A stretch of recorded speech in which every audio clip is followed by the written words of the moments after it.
Then Allah says, does he assume that no one saw him? No one saw him is in the past. Lam yarahu, lam forces the mudari' into the past tense. Did no one ever see him? Is that what he assumes? In other words, now Allah is asking him, if you're not willing to reflect on the legacy of your father and the legacies of the previous nations, right, that were mentioned in the previous surah, at least reflect on your own life. Do you think nobody saw what you've been doing all this time? Do you not know how, Allah doesn't know how you acquired your wealth? And now, Allah Azza wa Jal mentions, right after saying, did nobody see him? He says, didn't we give him eyes? أَلَمْ نَجْعَلْ لَهُ عَيْنَيْنِ Didn't we give him eyes? Meaning the one who gave you the ability to see, don't you think he saw you to begin with? Right? He gave you the ability to see. You don't think he saw you? أَلَمْ نَجْعَلْ لَهُ عَيْنَيْنِ The other thing is, you've destroyed so much wealth. How much wealth are you willing to pay for your eyes? Right? How did you pay for your eyes? Didn't we give you the eyes? You've got the camel, you've got the property, you've got this, you've got that. Fine. Who gave you the eyes? أَلَمْ نَجْعَلْ لَهُ Didn't we install for him the eyes? Both eyes. وَلِسَانًا And a tongue. Now what did he say with his tongue? And just a few moments ago we read, يَقُولُ أَهْلَكْتُ مَالَ He used his tongue to say, man, I've blown a lot of cash.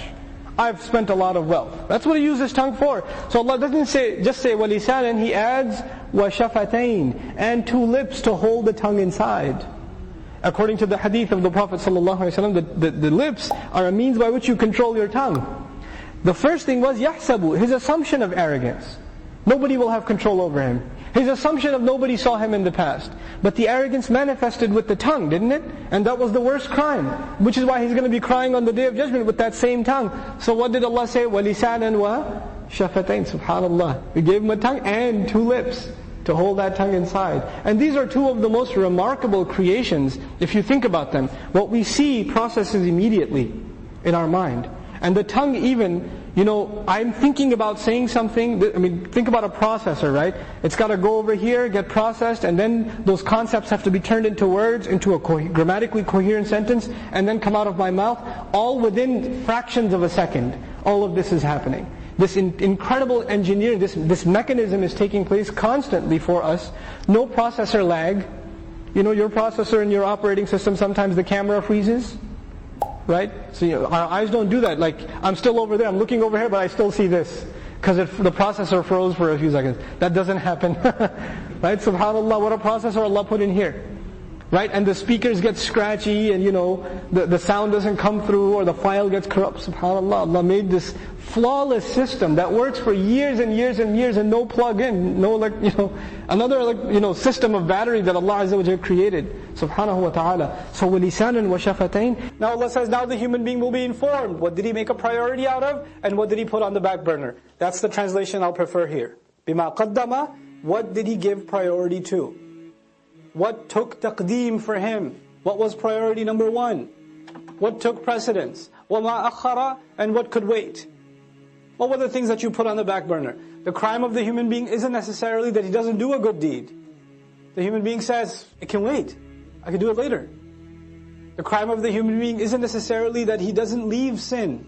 He says, I'll leave it later. Or, let me do what I want right now. I'll do that later. I have time. Taqdeem and ta'khir, not the grammar one. The one for life. Human beings will be thoroughly informed. What were your priorities? What did you put ahead? What came first for you? What came later for you? بِمَا قَدَّمَ وَأَخَّرَ The other meaning of قَدَّمَ وَأَخَّرَ in Tafseer Juz Amma I mentioned also. قَدَّمَ also means what you've sent forward. You've done deeds, you've done works, and every one of them are waiting for you. Our deeds are waiting for us. كُلُّ نَفْسٍ بِمَا كَسَبَتْ رَهِينَ You've sent collateral over. You've sent deeds over for processing. And you're going to meet those deeds on Judgment Day. I don't meet my deeds now, I just do them now. I will meet them then. وَوَجَدُوا مَا عَمِلُوا حَاضِرًا They're going to be standing face to face in front of their salats. If your salat was lousy, you'll be standing in front of a lousy salat, staring right at you. That's what it's going to be. If you were lying, cheating, backbiting, angry, arrogant, condescending, whatever you were, be looking right at you in the face. And then you're going to say, مَالِ هَذَا الْكِتَابِ That's the reality of it. بِمَا قَدَّمَ وَأَخَّرَ What did he make a priority out of? What did he put on the back burner? This is one of those life-transforming ayat. The human being will be thoroughly informed. This was your priority. This is what you spent time on. This is what you did with your free time. This is what you thought can wait. You had all these dreams. I want to memorize the Qur'an. What did you do for it? How many seasons of how many TV shows did you watch instead? That was a priority for you. Well, you wanted to memorize. Oh, but it can wait though. Inshallah, one day when my heart is purified, then I shall start. You know? بِمَا قَدَّمَ وَأَخَرَ بَلِ الْإِنسَانِ No.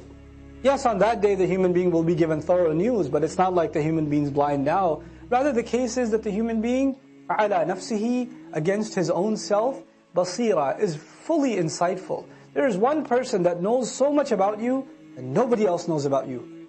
And besides Allah, and that's you. You have an insight into who you are, what your flaws are, what your limitations are, what your capabilities are, what your strengths are, what your weaknesses are, what opportunities you avail, what opportunities you get lazy about. You know that about yourself more than anybody else. And you and I decide to lie to ourselves. We just decide we're not going to have an honest conversation with ourselves, and about ourselves with Allah. We don't want to have that honest conversation. For some people, all they want at the end of their life, what is success to them? Maybe I'll own a house. That's success for them. Maybe if I have this much money, that means I have success. Maybe if I got married to this one or that one, maybe that means I have success. But I go back to what I started with. There are some people who are happy with doing just the minimum. Just the minimum. But I am here to tell you, the young people in the audience today, Allah has blessed you, and I am telling you, He expects great things from you. He does not expect the minimum from you.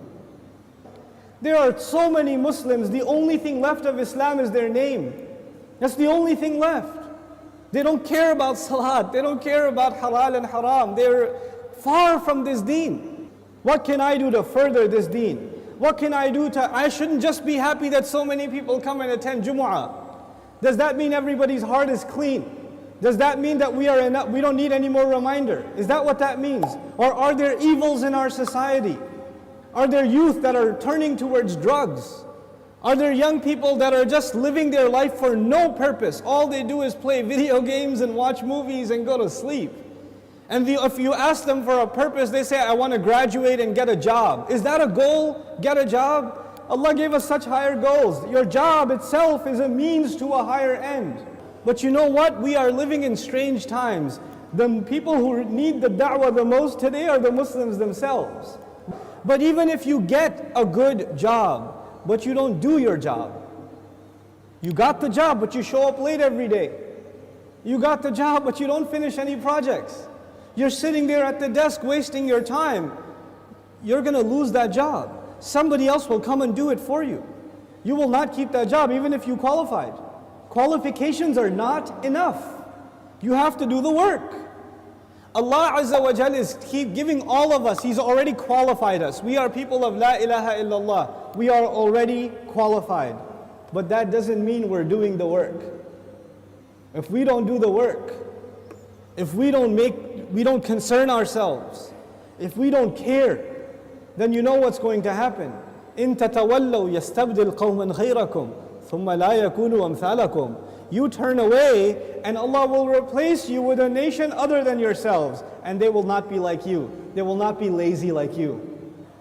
And those are when young Muslim people have real iman, when young Muslims have real strength in their belief, then they have the power to change the world. They have the power to make the world a better place. But when young Muslim people don't have real iman, they don't have real conviction, then they are a waste of space. They are a waste of society, a waste of a generation. The only thing in their life, the most important thing in their life is, when is the next movie coming out? The most important thing is, when is the next iPhone coming out? The next most important thing is, man, I wish I had that car. That's it. Your life doesn't go any further than that. My teacher used to say that Islam is similar to climbing a mountain. You know, when you're climbing a mountain, you throw a hook and you climb.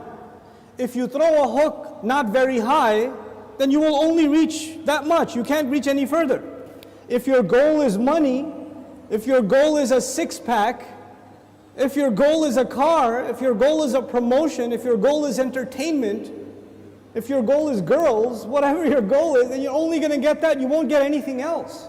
But if your goal is something higher, to serve something more than yourself, you don't live a selfish life. You want to live for the sake of Allah and for the benefit of others. That's how you want to live. Then you will benefit yourself definitely, but you will be honored in the eyes of Allah because you set your goal much higher. Our deen in this beautiful ayah, Allah Azza wa Jal describes it, قُلْ هَذِهِ سَبِيلِي. This is my path. A sabil is a path. And you know what? Allah did not say in this ayah, قُلْ هَذَا دِينِي. This is my deen. Tell them this is my religion. This is my Islam. This is my truth. This is my book. He didn't describe it with any other language except this is my path. And all of you know a path is like a journey. So Islam itself is being described as a journey in this ayah. What does that mean? That means in any journey you have to make progress, right? So even if you take one step, you are more closer to your destination than the day before or the step before. Every single moment you are making progress in a journey. And in this ayah, Allah's Messenger says, sallallahu alayhi wasallam, this religion of mine and this religion of yours and ours, Islam, is a journey, which means I am supposed to do something more for this deen than I did yesterday.